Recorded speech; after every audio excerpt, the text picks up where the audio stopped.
Now, as a little lead into that, simply as a preface to that, I want to ask a question that is in the back of the minds of all of us, and it's a very hard question.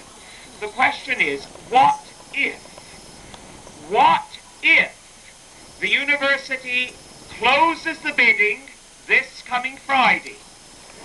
And what if the so-called preferred proponent gets announced on the 15th of March? Are we defeated? And the answer is no. Now, in our library, we have been obliged to keep this odious document. This, ladies and gentlemen, is the request for proposals. It has been sitting like an offensive turd on our library table. Now, how do you deal with a thing like that? Well, we found a way to deal with it. We put it into a basket. The basket is full of pine cones, and with the pine cones there sits this. This is the autobiography of Gandhi. Now, Gandhi had two tools to use in difficult situations, and we can answer the question, what if, in Gandhi's terms?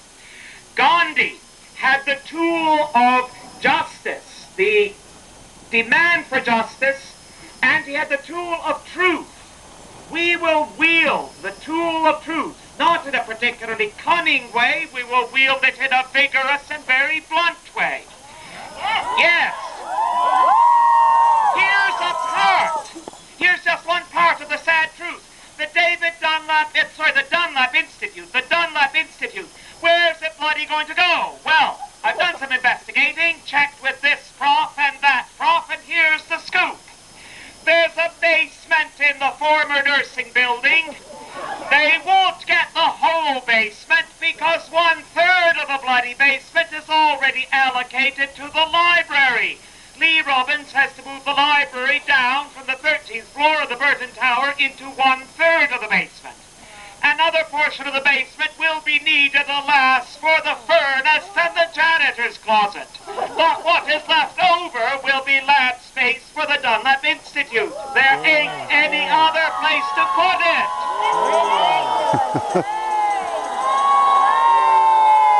Now here's another part of the truth. What is going to be in the Dunlap Institute? They will need, if they want to do credible work, they will need an optics lab. They will need a clean room. Now, further part of the truth. What have we got up here? We haven't got a clean room yet, but I'm sure a clean room could be shoehorned in. It's doable. And we've got 2 optics labs, plus an electronics lab, plus a metalworking machine shop, woodworking shop. We have more lab space here than they're going to get, possibly down in the basement of the nursing building. Now, if all fails, I shouldn't say if all fails, that's a very silly thing to say, not if all fails, but if the next stage fails, say the next stage fails, say they announce a preferred proponent, well, we will be talking with the rank and file workers, the ordinary line workers within the walls of the preferred proponent. Say the preferred proponent is the Foo Corporation. I could have said Metris or something, but let me say Foo. The Foo Corporation.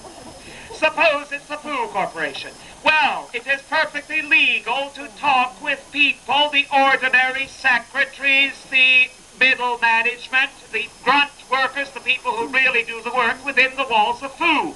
And we will talk, and we will make the ethics of this commercial transaction very clear to the workers within the Foo Corporation.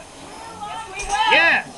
Now, how easy are things going to get for the Foo Corporation working on those terms when upper management can't even fully depend on the resolute steadfastness of purpose of the people below, the people who are actually doing the work? It ain't gonna work, Foo. It ain't.